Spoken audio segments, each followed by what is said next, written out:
Well, David, after you have a week to get ready for this game and to continue answering questions about it from us, you have a matinee tip. What is your kind of routine wake up to now for this game one?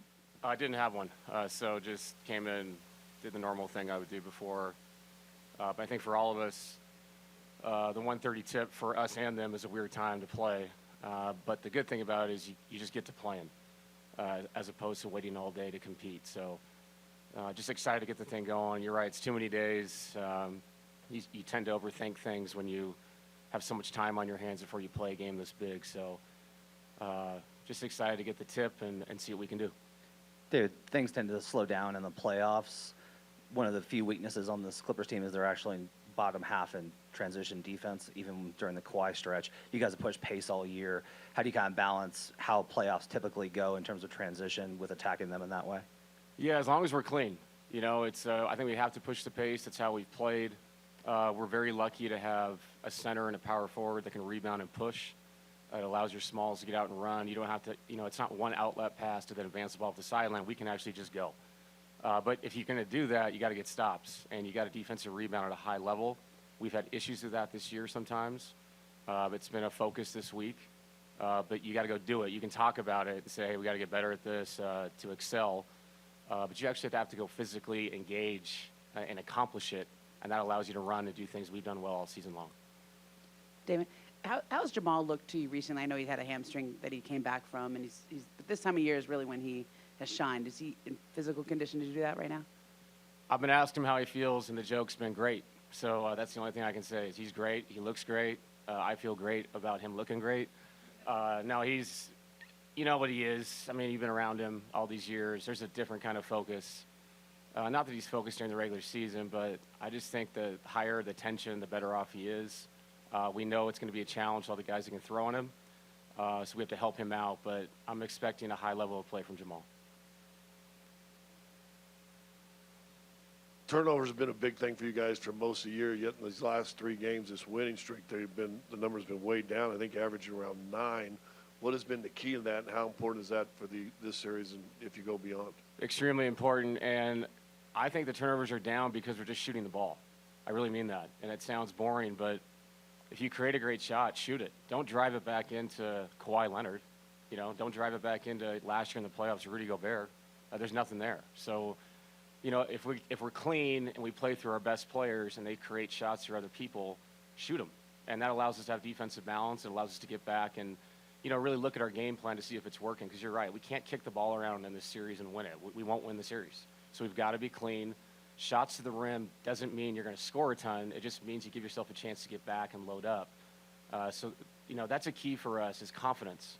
On the weak side of the floor, if we do something correct and we create great offensive shots, shoot them. And I'll live with the result. That doesn't mean we can't play through Nikola, because we will, and Jamal. But I'm expecting those guys to be confident when we create good looks for them. Hey, David. Jamal Murray at The Athletic. Good to see you. Good to see you, too. When you look at the fact that you got elevated to this position that you're in, I think it's easy to just say, all right, you've been with this team, but how have the coaching staff, with that change, how have they continued to support you and even elevated their support for you since you took your spot?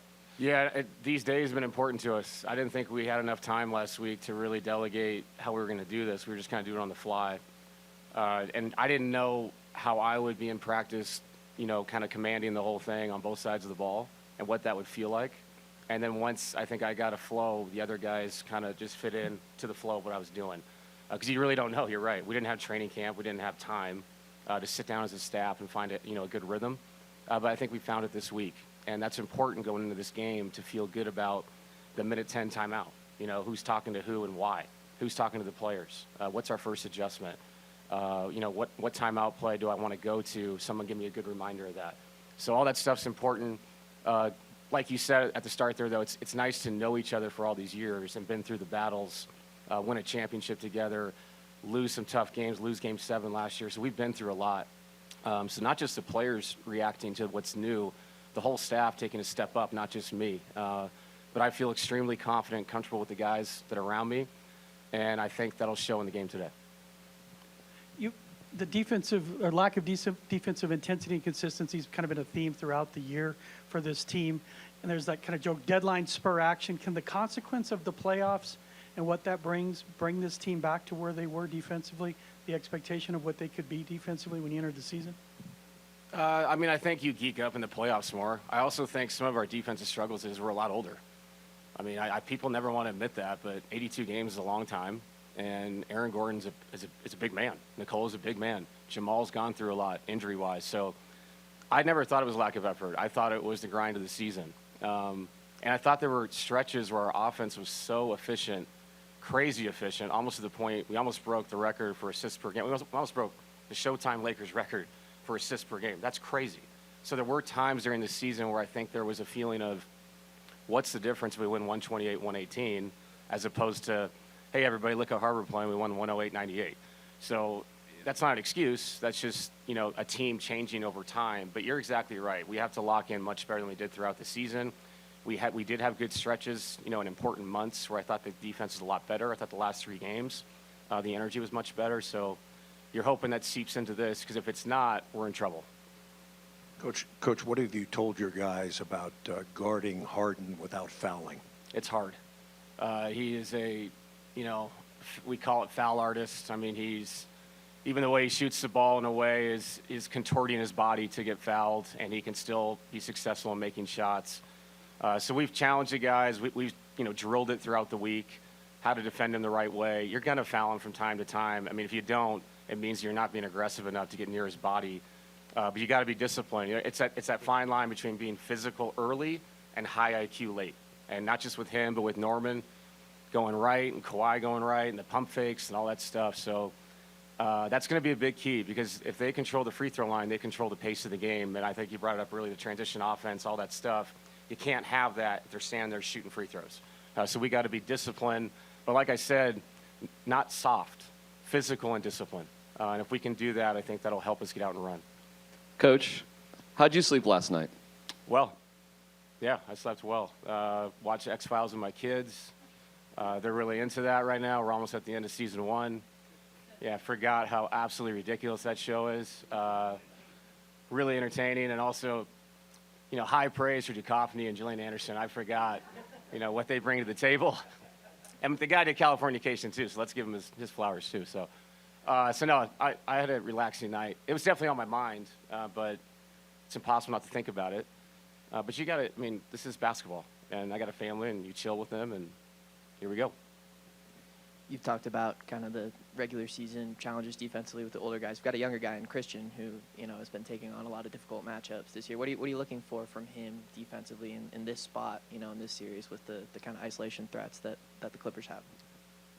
Christian doesn't feel young to me. High school champion, college championship, NBA championship, starting 2 guard for the Denver Nuggets.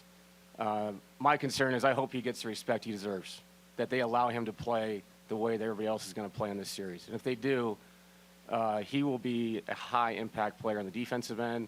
And on the offensive end, his ability to handle the ball now, initiate offense, allows us to do a lot more with Jamal off the ball, as opposed to, I think, a lot last year was on Jamal's shoulders. Hey, bring the ball off the floor against pressure, get yourself open, make shots, make the right pass. Oh, yeah, guard your guy on the other end. It's a lot to put on one person. So Christian's variety of who he is as a basketball player is so enhanced the last couple years. So expecting big things from a guy that is a high-level starting NBA player on a top 4 Western Conference team. David, another defensive question. What have you seen from Jaylen over the course of the season that gives you confidence that he can hold up in this scenario? Yeah, Jaylen, for his size, he actually is really sturdy. He doesn't get back down. He really has a low base. High IQ, weak side defender. So Jaylen, first playoff for him, really playing. So I'm sure he'll go through some growing pains, but I've seen teams go at him, the last couple months, and I haven't seen a lot of success going that way.